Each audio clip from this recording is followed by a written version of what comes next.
y Fuentes was a well-known Mexican writer, novelist, and journalist. He was born in 1897 in Veracruz, Mexico, and lived through a time of great change in Mexican society, including the Mexican Revolution. López y Fuentes is known for writing about the struggles of poor farmers, rural life, and the deep faith of ordinary people. His stories often focus on themes like poverty, hope, injustice, and human dignity. He had a unique style, simple yet powerful, that captured the heart of Mexican village life.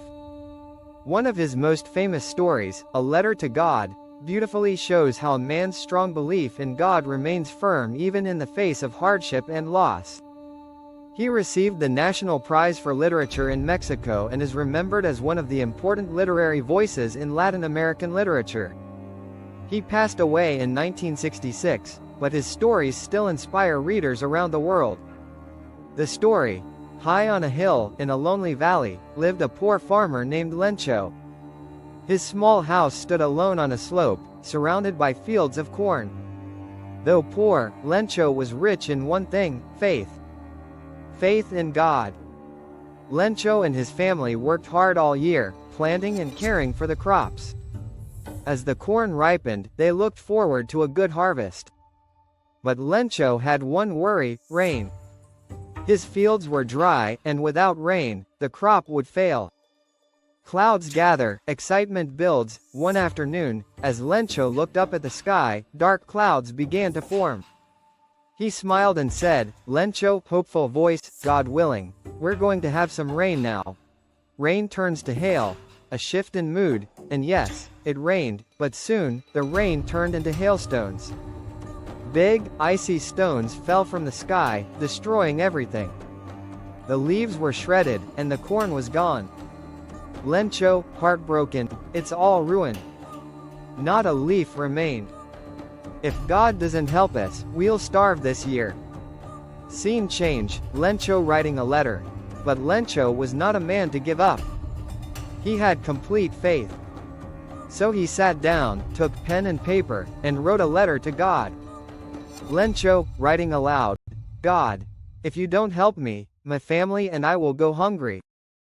I need 100 pesos to sow my field again and to live until the crop comes back. Only you can help me." He placed the letter in an envelope, addressed it simply to God, and dropped it into the mailbox. Scene, post office, amused staff. When the postman found the letter, he laughed. Postman, a letter to God?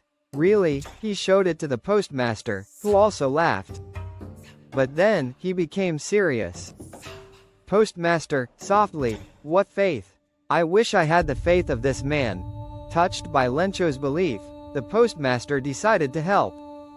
He gathered money from his employees, gave some of his own, and put 70 pesos in an envelope. He signed it, "From God," and mailed it back to Lencho. Scene, Lencho receives the letter.